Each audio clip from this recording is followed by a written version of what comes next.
자, 오늘 우리에게 주신 말씀은 신약 성경 요한복음 1장 14절 한 절만 제가 봉독하겠습니다. 요한복음 1장 14절, 제가 갖고 있는 성경은 신약 성경 142쪽입니다. 요한복음 1장 14절 신약 성경 142쪽 한 절만 제가 봉독하겠습니다. 말씀이 육신이 되어 우리 가운데 거하심에 우리가 그의 영광을 보니 아버지의 독생자의 영광이요 은혜와 진리가 충만하더라. 아멘. 자, 오늘 저희 교회 귀한 분 오셨는데요. 여러분 주보에 보면 우리 교회가 기도하고 후원하는 선교사 7가정, 7가정이 있는데요. 그게 4번에 보면 김두평, 백에스더, 아프리카 우간다에서 선교하다가 안식년 맞아서 또 교단의 선교 대회를 겸사해서 들어왔습니다. 그래서 오늘 저희 교회에 왔는데, 이 김두평 선교사님은 저하고는 약 한 30년 이상 지기로 고용 교제하면서 그렇게 지냈던 선교사님이십니다. 아주 신실하게 우간다에 선교하시다가 오셨는데, 자, 오늘 그 선교의 현장과 그리고 하나님의 말씀을 여러분에게 전하겠습니다. 우리 김두평 선교사님 나오면 박수로 환영을 하겠습니다. 선교사님 나오셔요. 박수하겠습니다.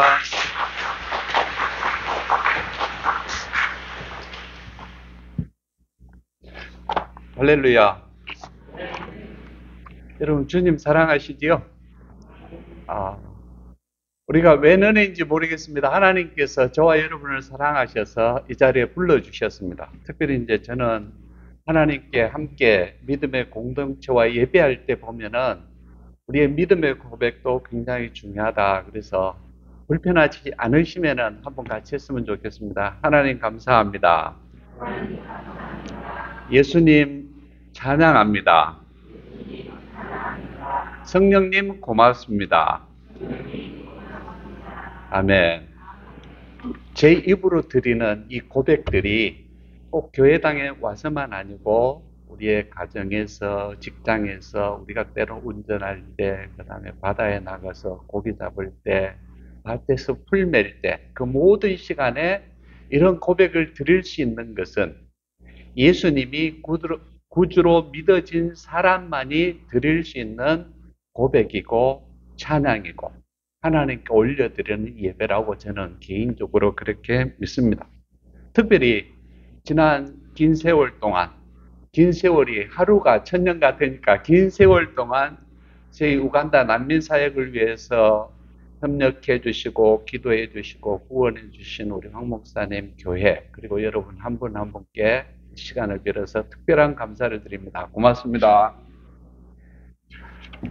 이 공식, 여기까지는 공식이었습니다. 이후부터는 좀 자유롭게 하겠습니다. 저는 사실 오늘 우리가 놓치고 있었던 복음의 한 지점, 예수님의 길이 난민의 자리와 어떻게 연결되어 있는지를 여러분하고 함께 나누고 싶어서 이 자리에 섰습니다. 저는 아프리카 우간다라는 곳에서 아프리카 난민 사역을 하고 있습니다. 지난 2월에 이게 넘겨주십시오. 지난 2월 달에 콩고, 여러분 콩고라는 나라가 두 개가 있어요. 콩고 있고 콩고 민주공화국이 있는데, 지금부터 제가 여러분에게 말씀드리는 콩고라고 하면 콩고 민주공화국을 일컫습니다. 콩고 민주공화국에서 무력 충돌이 있었어요. 사실 콩고 민주공화국에서 일어난 게 아니고 루안다라는 나라에서 M23이라는 반란군들하고 이렇게 힘을 모아가지고 콩고를 침략해 들어가는 거예요. 루안다라는 나라 아주 조그만 나라이거든요. 근데 콩고와 이렇게 접경지에 붙어 있는 나라, 이웃 국가예요. 이웃 작은 나라가 그 큰 콩고 민주공화국이라는 나라를 침략해 들어갔죠.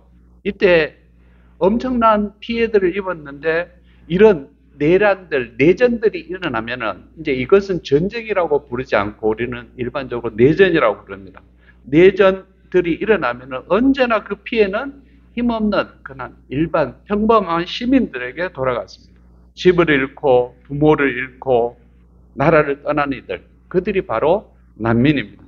하지만 난민을 생각할 때 우리에게는 사진 한 장이 딱 띄워지고 그 다음에 뉴스 한 타이틀, 뉴스 한 줄일 수 있지만 사실은 한 장의 사진에 담겨진 난민들의 그 애환, 고통, 그 경험들은 우리가 도무지 그냥 대한민국이라는 땅에 앉아서 상상할 수 없을 정도로 엄청난 아픔들이 그들의 삶에 녹여져 있습니다. 그 속을 들여다보면 우리가 참으로 차마 우리의 입으로 다 옮길 수 없는 처절하고 잔인한 삶의 생채기들이 그들의 삶 속에 고스란히 있어요. 비참하죠? 그런데 보니까 그 절망의 끝과 같은 난민의 자리에서 난민들이 예수 그리스도를 만납니다. 하나님을 만납니다. 그리고 다시 그들이 회복되는 상황들을 봅니다. 넘어갈까요?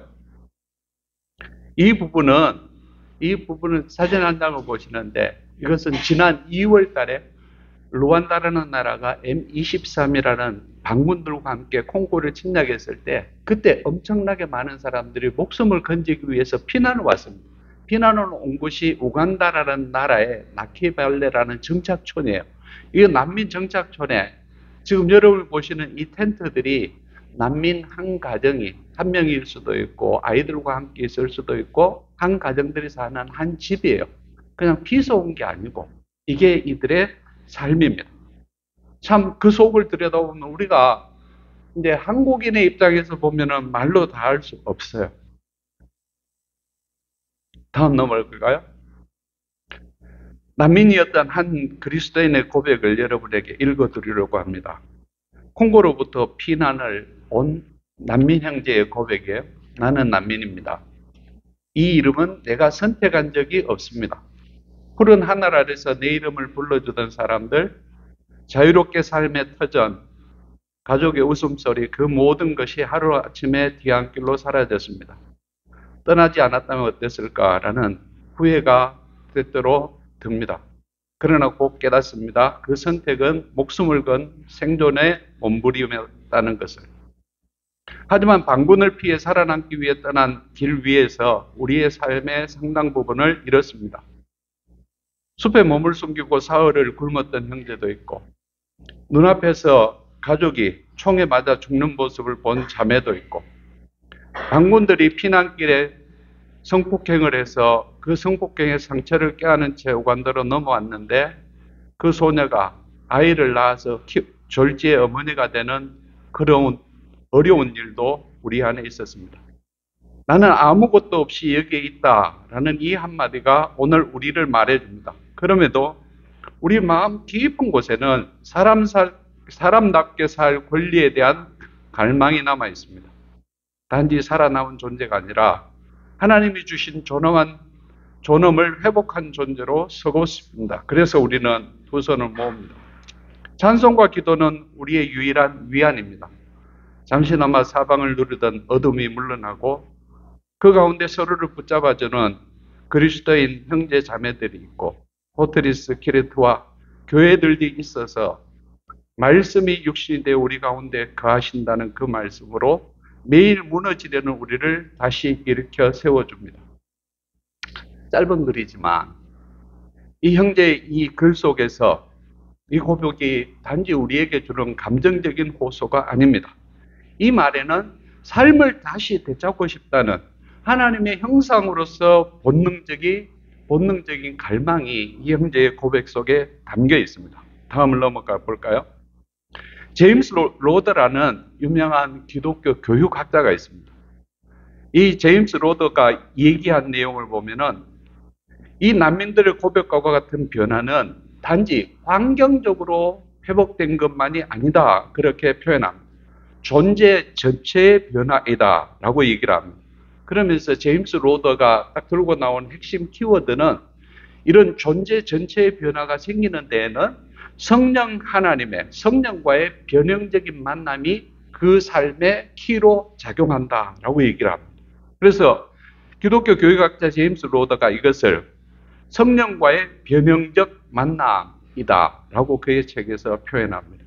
사실 모든 인간은 인지, 감정, 상상력, 의지, 행동, 그 모든 것들이 통합이 되어서 하나님의 진리 앞에서 다시 새로운 존재로 거듭나서 세워집니다. 이게 총체적인 전환이라고 우리는 말합니다. 다음 넘어갈까요? 제임스 로더는 이 변화를 하나님의 구속자적 서사 안에서 설명을 하는데, 하나님께서 창조를 하셨는데 그 창조된 피조물이 타락을 했고, 타락한 그 피조물을 하나님께서 십자가를 통해서 구속을 하시고, 그 구속된 피조물들은 부활의 은혜를 누리고 다시 새로운 재창조에 이른다라고 그는 얘기를 합니다. 그래서 하나님과의 단절된 교제로 그냥 끝나는 것이 아니라 단절되었던 그 관계들이 회복되어지는 회복의 여정으로 제임스 로더는 설명을 합니다. 그래서 복음은 하나님의 구속사의 이야기입니다. 여러분이 많이 들으셨을 텐데요. 하나님께서 타락한 피조물들을 어떻게 구속해내시는지 구속의 역사입니다. 회복의 이야기입니다. 다음요. 그래서 모든 사람은 창세기 1장 27절에 모든 사람은 하나님께서 하나님이 자기 형상 곧 하나님의 형상대로 사람을 창조하셨다. 아멘. 여러분 믿으시죠? 저와 여러분을 하나님께서 하나님 당신의 형상으로 창조하셨습니다. 우리는 이것을 믿습니다. 이것이 바로 총체적인 존재 회복의 시발점입니다. 그러니까 모든 그리스도인들이 예수님을 적어도 믿는 사람이라면 그렇구나. 우리는 비록 지금 현재의 모습이 너무나 허물어져서 말하기 부끄러울 정도로 허물어진 내 모습이지만 우리가 늘 기억해야 될 것은 그렇구나. 하나님께서 나 같은 존재도 당신의 형상으로 지으셨다 하는 것이 우리 속에 있어요. 우리 속에 들어와요. 들어온 그것을 누가 이렇게 만들어 가시는가 하면 성령님께서 만들어 가시는데 이게 총체적인 회복이라는 것이죠. 로더가 말하는 것입니다. 그래서 저는 특별히 난민이든 난민이 아니든 모든 인간은 하나님의 형상으로 지음을 받았습니다. 그래서 모든 인간의 존엄과 가치는 출생지나 국적이나 피부 색깔이나 모든 조건에 무관하게 그들은 존엄한 존재이다. 아멘.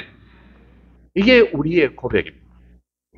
난민들만의 고백이 아니고 이 땅에 살아가는 모든 그리스도인들의 동일한 고백. 모든 사람은 하나님의 귀한 존재입니다. 하나님으로부터 지음받은 존귀한 사람입니다. 라는 고백이죠. 그래서 흑인들에게도 하나님께서 당신의 숨결을 불어넣으셨습니다. 창세기 하나님께서 흙으로 사람을 빚으시고 숨결을 불어넣으셨잖아요. 루아를 불어넣으셨잖아요. 그때 황인종들에만 그 숨결을 불어넣으신 게 아니고 백인들에게만 불어넣으신 게 아니고 흑인들이라서 예외시킨 게 아니고 적어도 하나님께서 이 땅의 피조물로 인간으로 지음을 받았다면 그 모든 지음받은 인간들에게 당신의 호흡을 불어넣으셔서 존귀함을 허락하신 거죠. 근데 거의 대부분의 사람들이 거의 많은 시간 이 사실을 잊어버리고 눈앞에 보이는 것만을 쫓아서 갑니다. 그리고 눈앞에 보이는 그대로 평가를 합니다. 저 사람 좀 허름한 옷을 입고 나왔네. 우리 그런 용어를 쓰던 흑형. 피부색이 까만 친구들을 까만 인종을 일컬어서 흑형이라고 부르거든요.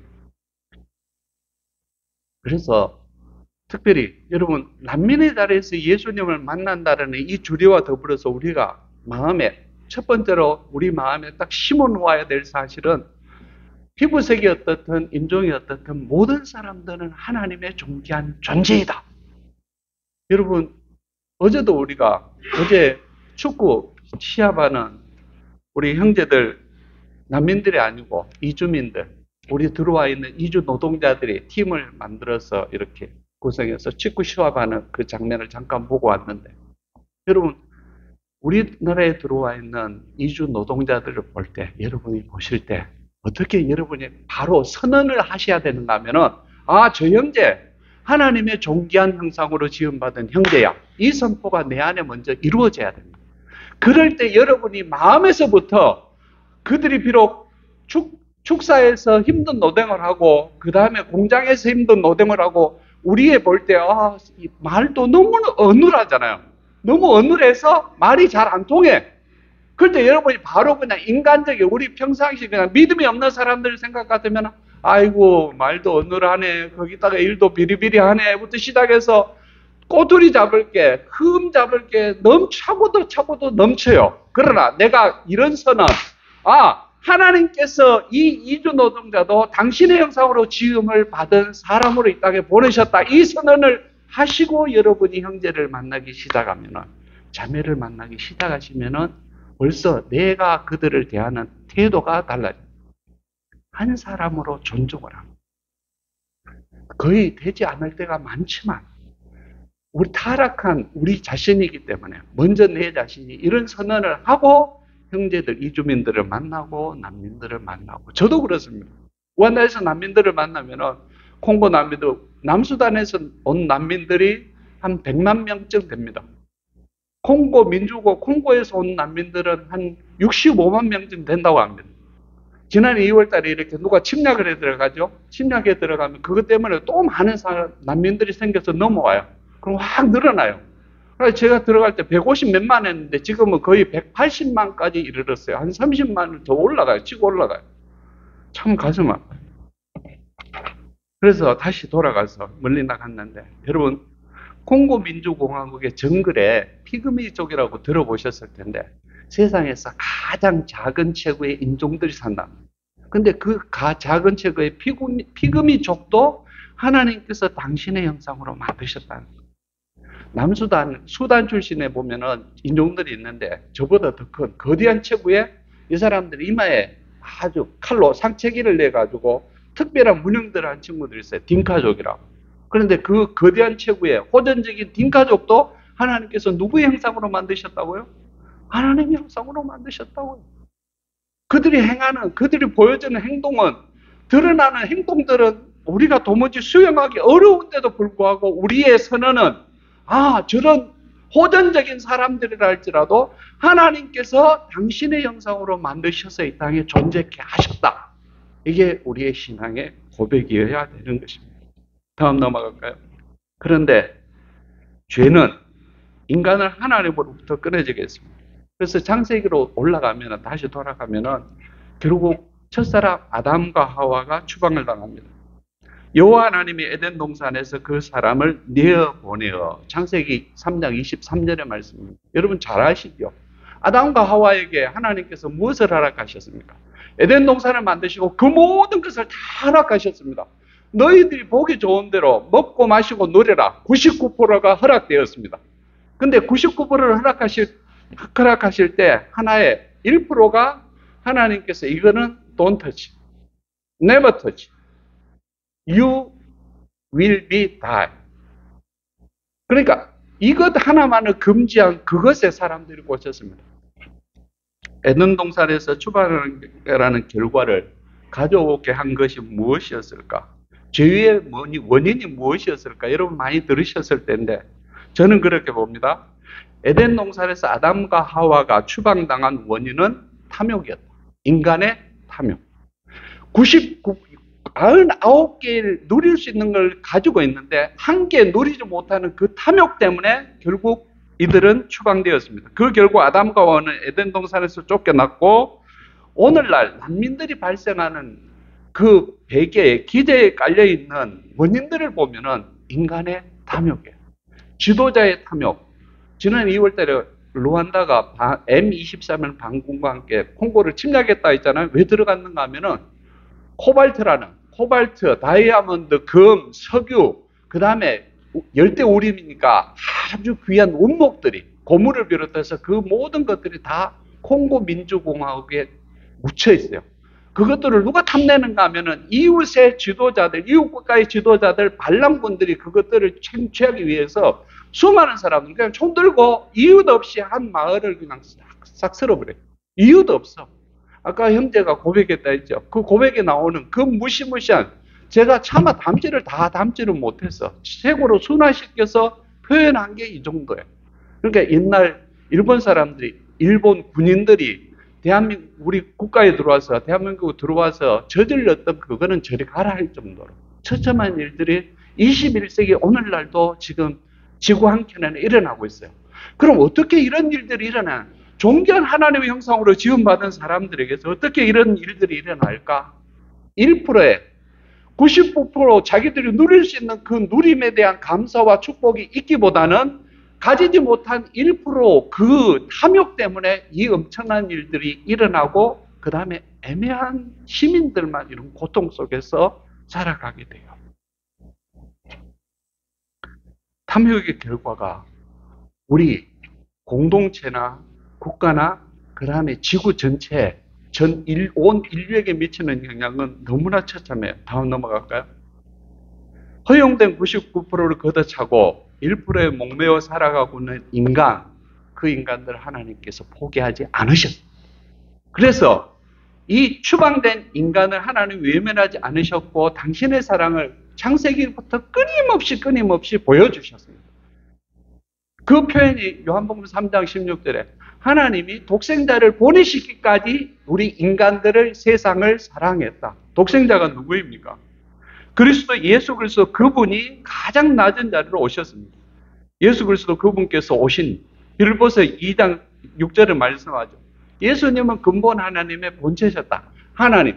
요한복음 1장 1절에 태초에 말씀에 계시니라 이 말씀이 하나님과 함께 계셨는데 이 말씀은 곧 하나님이시다.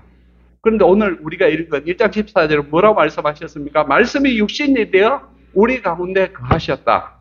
인간으로 이 땅에 오셨다. 여러분, 예수님이 오후에 좀 더 깊게 다룰 건데 예수님이 난민이셨던 때가 있다는 거 여러분 아세요? 들어보셨어요? 예수님도 한때 난민이셨습니다. 언제?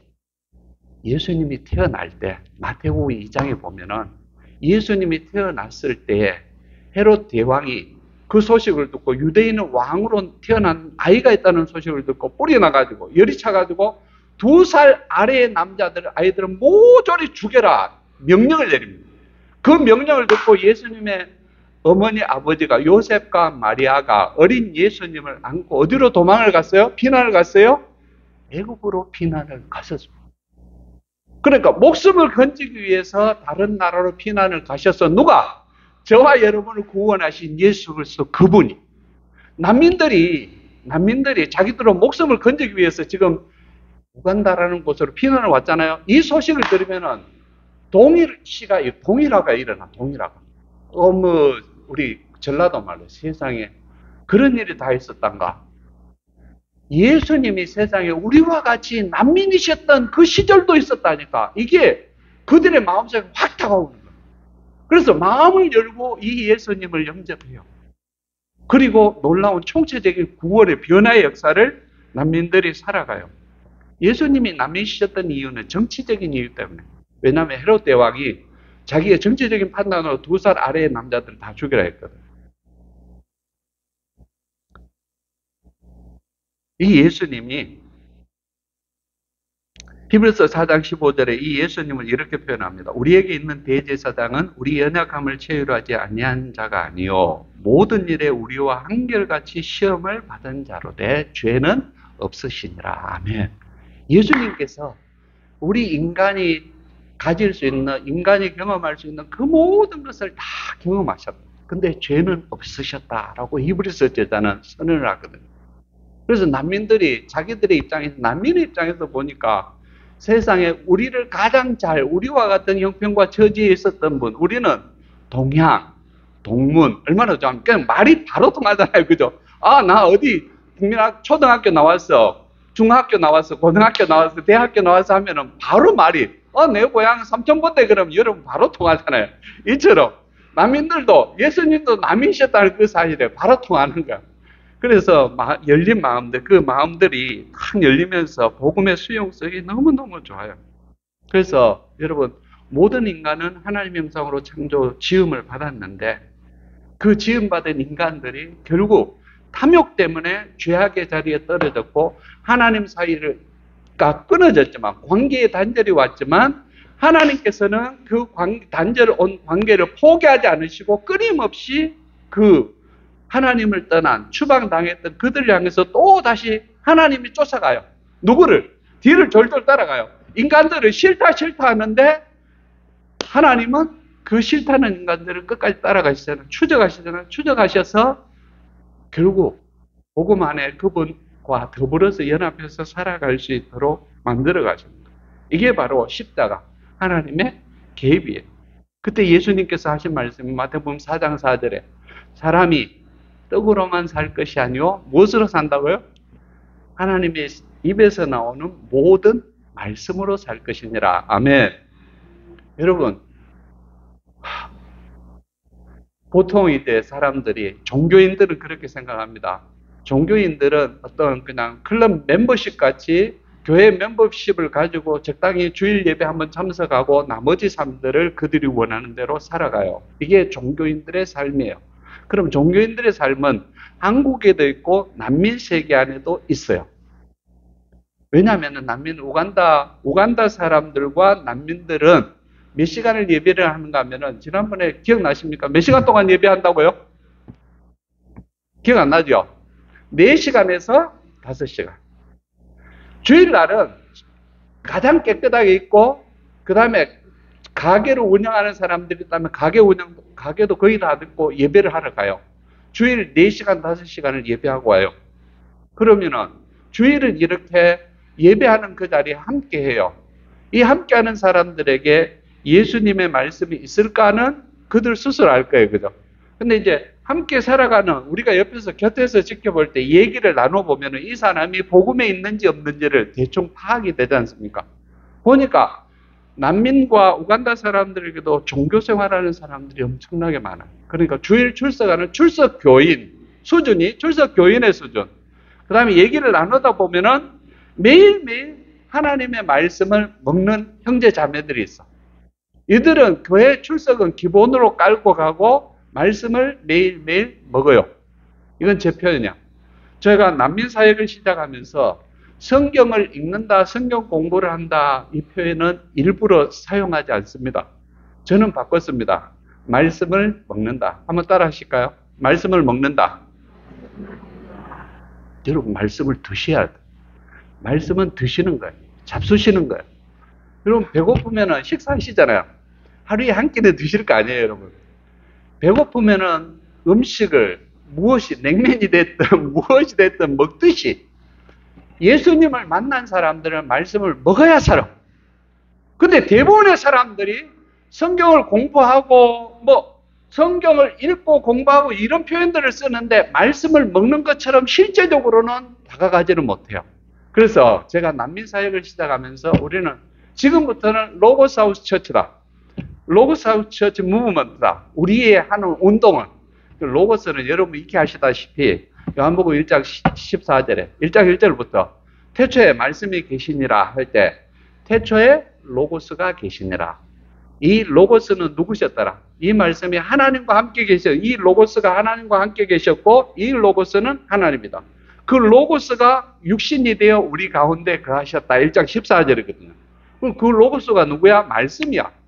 말씀이신 예수님께서 40일 금식 기도를 하고 난 다음에 사탄 시험하잖아요. 야, 예수, 당신 하나님의 아들이라며.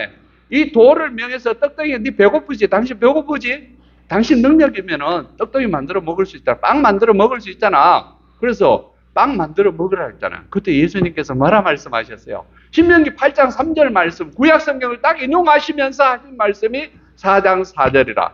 사람이 떡으로만 살 것이 아니고 하나님의 입에서 나오는 모든 말씀으로 산다.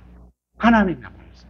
그래서 저는 그 말씀에서 딱 시작해서 말씀을 먹는다. 많이 먹으면 배탈 나는 죄송합니다.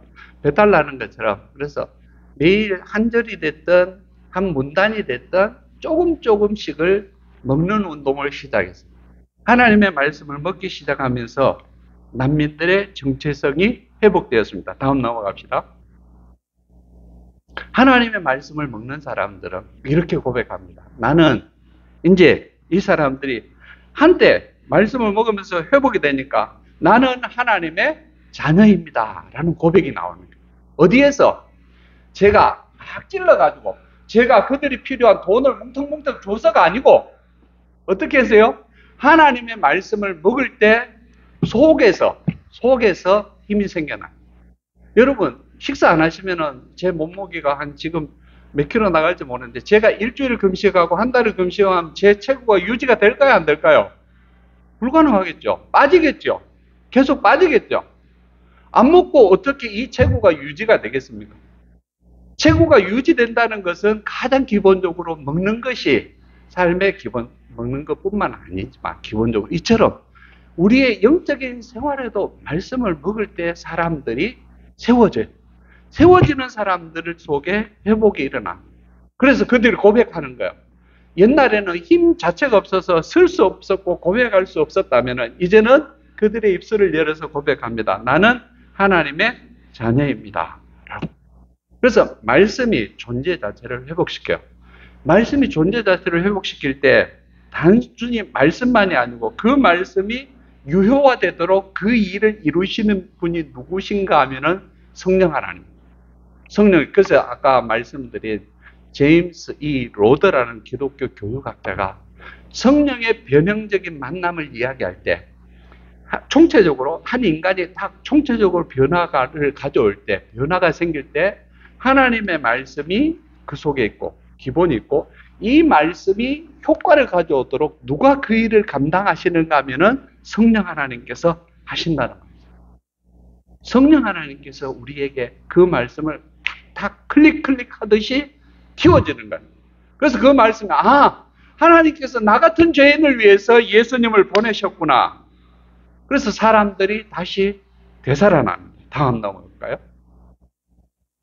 하나님의 말씀이 들어가고 말씀을 먹고 이 말씀을 먹는 사람들이 늘어나기 시작했어요.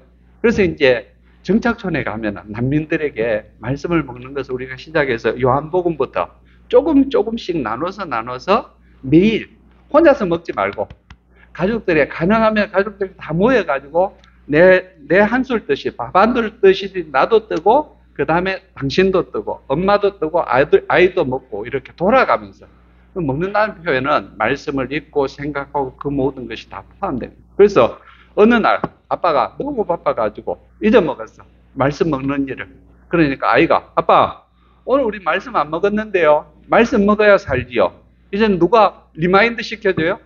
아이들이 부모는 잊어버릴지라도 아이들이 리마인드 시켜주고 이것은 굉장히 중요한 변화예요. 왜냐하면은 우리 세대가 아니고 일반적으로 부모 세대의 믿음이 자녀까지 다음 2세대, 3세대, 4세대 대를 이어서 하나님의 말씀이 이게 먹는 게 가야 되는데 부모는 열심히 엄마 아빠는 열심히 말씀을 먹었어요. 근데 자녀들에게 말씀 먹는 걸 안 가르쳤어. 그냥 그래 교회 갔다 와 하고 교회만 보냈어. 근데 교회 갔다 와 하고 보낸 애들이 무엇을 하고 오는지 잘 몰라. 그런 세월이 수십 년이 지나버리면요. 내 속에서 난 내 자식이라 할지라도 얘가 하나님의 말씀을 먹고 예수님과의 만남을 가지고 성령 하나님께서 그 속에 역사가 있는지 없는지를 모를 정도로 세대가 지나가 버려요. 그럼 부모 믿음은 너무 좋아. 부모의 헌신은 모든 사람들이 박수를 치면서 우리 장로님, 권사님, 목사님, 선교사님 이렇게 박수를 치는데 자녀들을 2세대, 3세대의 삶을 보면은 부모의 삶 헌신과는 너무나 갭이 차 있는 그 원인을 보는 거죠. 그래서 이제 저는 그 상황들을 어느 정도 이미 경험을 했기 때문에 여러분 우리가 예수님을 믿는다는 것은 우리가 교회 주일 예배하는 것뿐만 아니라 그것과 더불어서 매일매일 하나님의 말씀을 먹는 게 이렇게 중요합니다. 그래서 우리 말씀을 먹읍시다. 먹을 때 부모님만 드시지 마시고요. 자녀들 모아놓고 꼭 같이 드세요. 많이 안 먹어도 돼요. 때로는 한 절만 드세요. 때로는 한 문단만 드세요. 혼자만 드시지 마시고 아빠가 근엄하게 야 하나님의 말씀이야 들어 아니고 아빠가 태초에 말씀이 계시니라 이 말씀이 하나님과 함께 계셨으니 이 말씀은 곧 하나님이시니라 하면은 이제는 엄마 차례. 엄마 드세요. 엄마가 똑같이 태초에 말씀이 계시니라 이 말씀이 하나님과 함께 계셨으니 이 말씀은 곧 하나님이시니라. 이번에는 요셉 네 차례야. 요셉아 너 먹어. 다른 사람들은 요셉이 먹는 그 순간에 다른 사람은 어떻게 먹는가 하면은 들음으로써 먹는 거예요. 요셉은 읽음으로써 하나님의 말씀을 읽음으로써 먹고 다른 가족들은 들음으로써 먹고 그래서 말씀을 먹는 것이 생활화돼요. 생활화되면은 지금 이 고백처럼 아이가 아빠 오늘 우리 말씀 굶었어. 말씀 먹어야 돼. 이렇게 리마인드를 시켜주는 거예요. 그러면은 여러분 생각해보세요. 믿음이 다음 세대로, 우리 자식 세대로 넘어가는 게 얼마나 쉬워요. 쉬운데 쉽잖아요. 왜냐하면 바쁜 일상의 삶 가운데서 매일 가족과 함께하는 시간 만들어내는 게 난민들도 어려워. 그러면 우리 한국에 계신 여러분들은 얼마나 더 어렵겠어요. 이제 연세 드시면은 자녀들은 다 떠났지, 내 혼자일 수도 있고 부부만 있을 수도 있고 어쨌든. 그래서 여러분 손주들도 좋아요. 그래서 저는 하나님께서 저희 손주를 둘을 줬는데 손주들이 이제 한 16개월 됐어요. 듣든 안 듣든 오늘 말씀 먹을 말씀이야 그러면서 창세기 1장도 말씀을 같이 이렇게 들려주고 그 다음에 요한복음도 들려주고 그 작업을 시작했습니다. 여러분도 한번 시작해 보세요. 손주들이 오면은 아이고 내 새끼 왔냐 반갑게 맞아주시면서 네 할머니 할아버지 만났으니까 말씀 먹고 가. 그래서 할머니 할아버지 만나면은 무조건 말씀 먹는 거.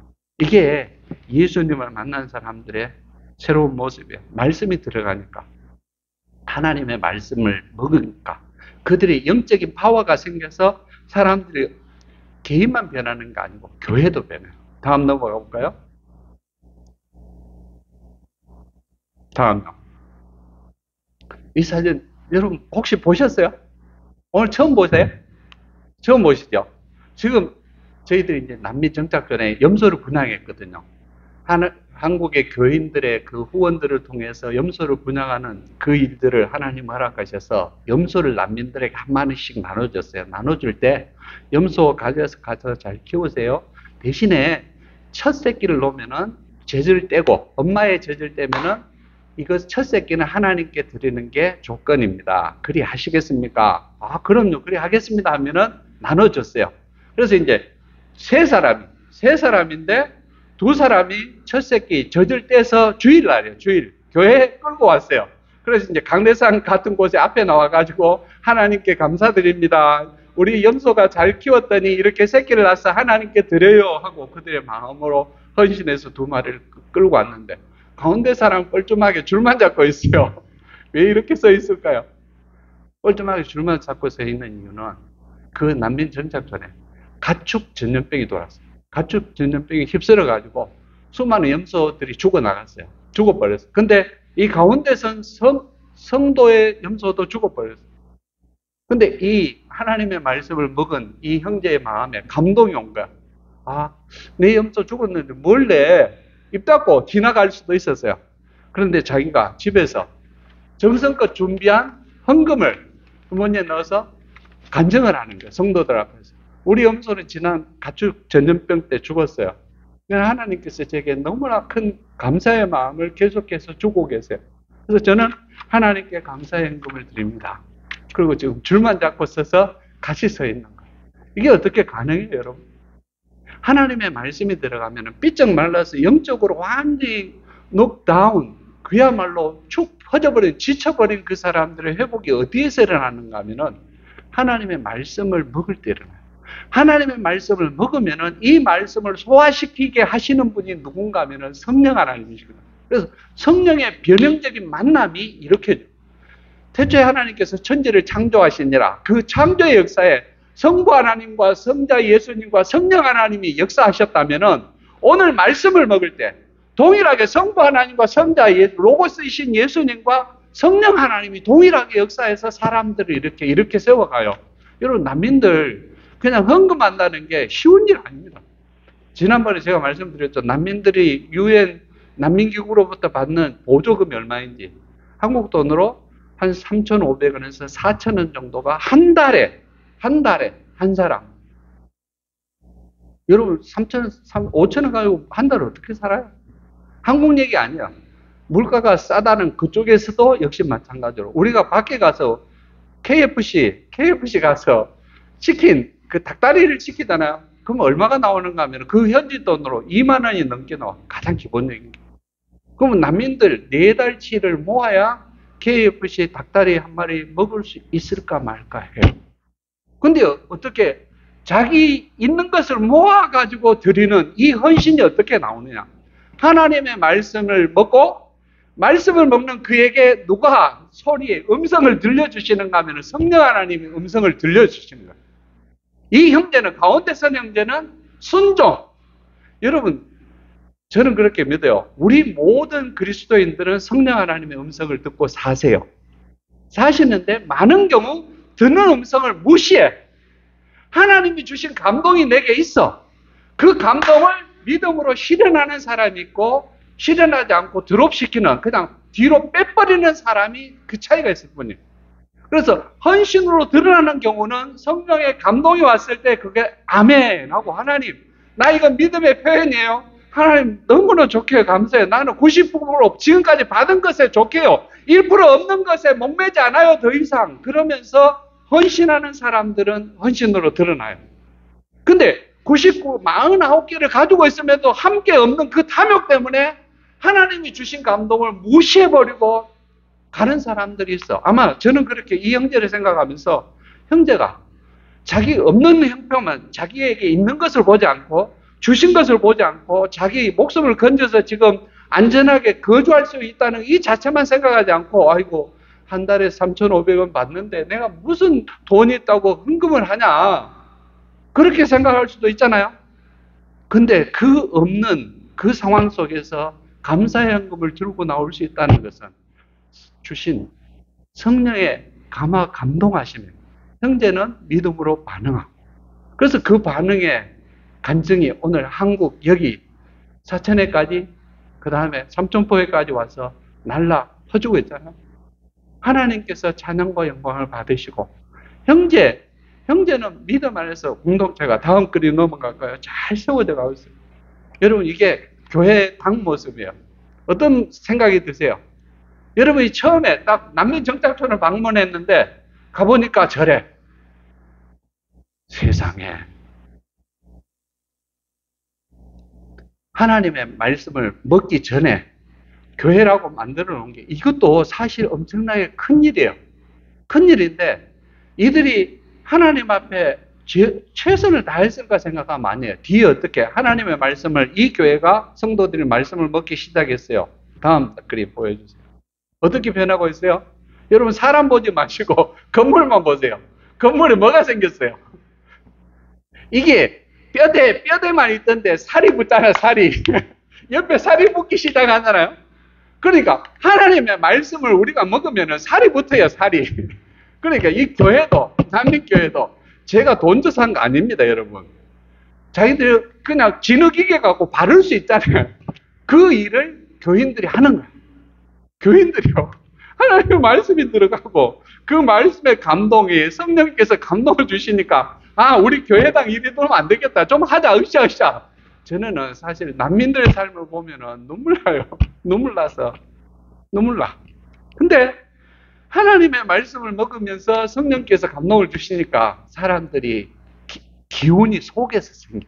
그러니까 우리 교회당 제대로 만들어야지. 그래가지고 갖다 진흙 바르기 시작. 다음 넘어가서 진흙 바르기 시작하면 저게 완성된 교회당의 모습이에요. 그리고 이제 하나님 앞에서 예배도 완전히 달라져요. 옛날에는 그냥 못 죽여서, 그야말로 난민하면 떠오르는 단어 딱 하나 꼽으라면 여러분 많은 단어를 꼽을 수 있는데, 저는 그렇게 꼽아요. 의존.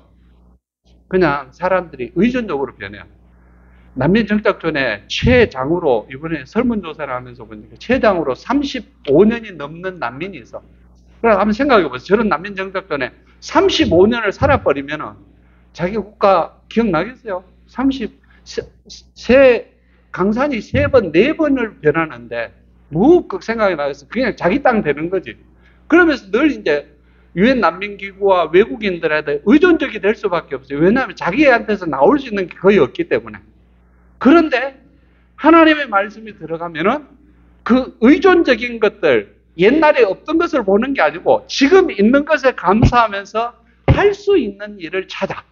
그래가지고 함께 하는 거예요. 옛날에는 내 혼자 원조 받는 것에 집중해서 다 마음이 다 가 있었어. 어떻게 하면 내 원조 좀 더 받을까? 외국인들하면 어쩌면 줄 좀 잘 돼가지고 그 사람들에게 많은 원조를 받아낼까에 온통 관심이 다 가 있었다면은, 하나님의 말씀이 그들 속에 심겨지고 그 말씀을 성령 하나님께서 요리해서 요리해서 그들이 살을 찌우기 시작하는데 살이 찌면은 난민교회가 개인이 변하고 단체가 이렇게 변해요. 저희들이 안식년제 지난 6월 달에 나오기 전에 동아프리카의 대학에서 근무하는 형제를 만나고 왔거든요. 동아프리카 대학에서 공관 형제가 자기 공부를 그만뒀대. 야, 왜 공부를 그만둬? 계속 해야지. 학비가 없어서 학교에서 더 이상 나오지 말아야 했어요. 더 이상 출석할 수 없어요. 그러면 어떻게 지내? 지금 알바를 뛰고 있어요. 그래서 자기 디자인을 공부하는데, 디자인을 자기가 CAD 디자인하는 건축 쪽으로, 전공이 건축 쪽에. 그래서 자기가 알바하고 있다면서, 이제 우리가 형제 그 상황을 아니까 어떻게 형제를 도울까?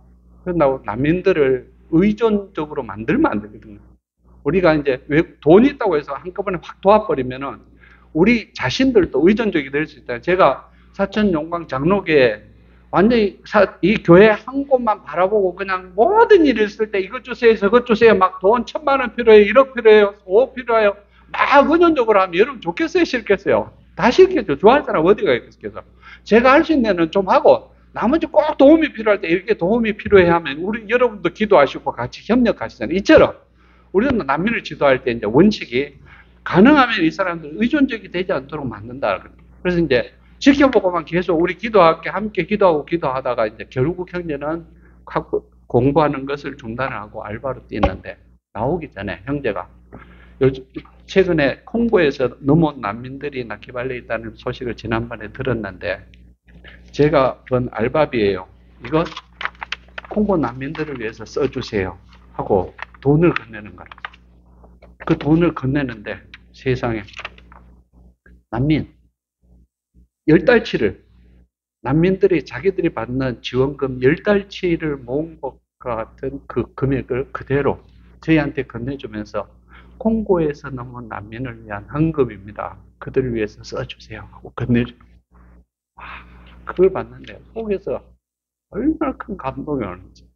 왜냐하면 지금 한 푼 한 푼 모아도 자기 공부를 다시 할 수 있을까 말까 하거든. 왜냐하면 학교에서 학비를 못 내고 있으니까 네 나오지 마라 그러거든.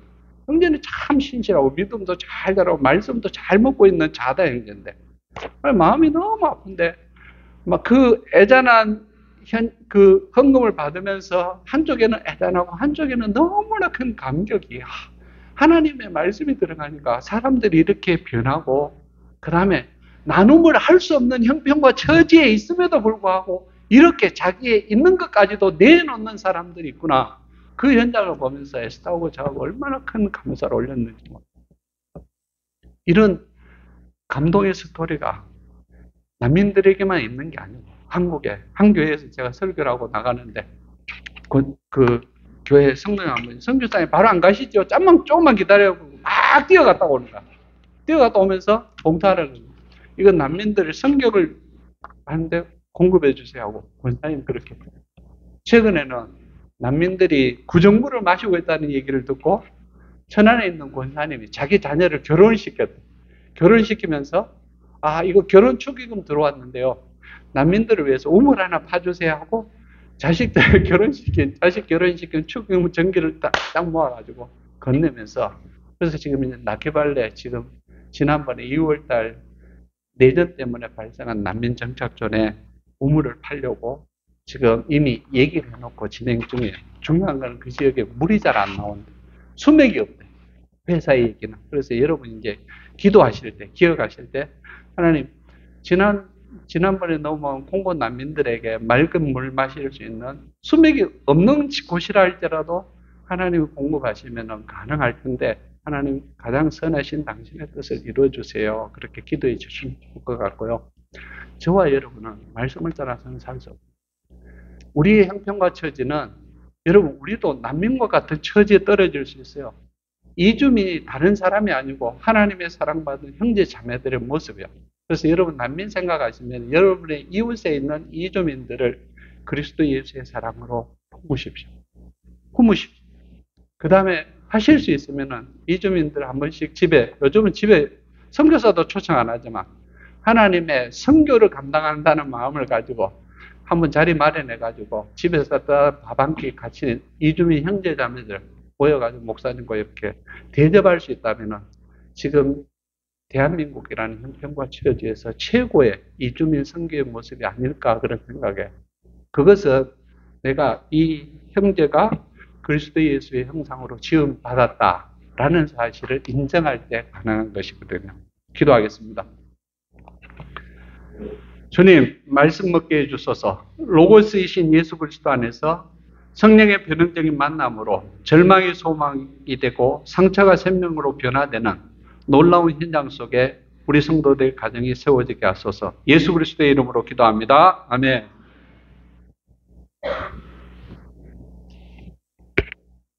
자, 우리 잠깐 기도, 조금 전에 전 기도 제목 가지고 우리 같이 기도 좀 했으면 좋겠습니다. 낙키별내 정착촌이에요. 그게 뭐 이미 재원은 마련돼도 하는데 물이 안 나온다 하는데 하나님이 수맥을 좀 찾아서 물 나올 수 있도록 한 1분 정도 우리 같이 동성으로 기도하도록 합시다. 기도하겠습니다. 하나님 아버지 감사합니다. 오늘도 우리 선교사님 보내주시고 귀한 말씀 듣게 해주시면 감사를 드립니다.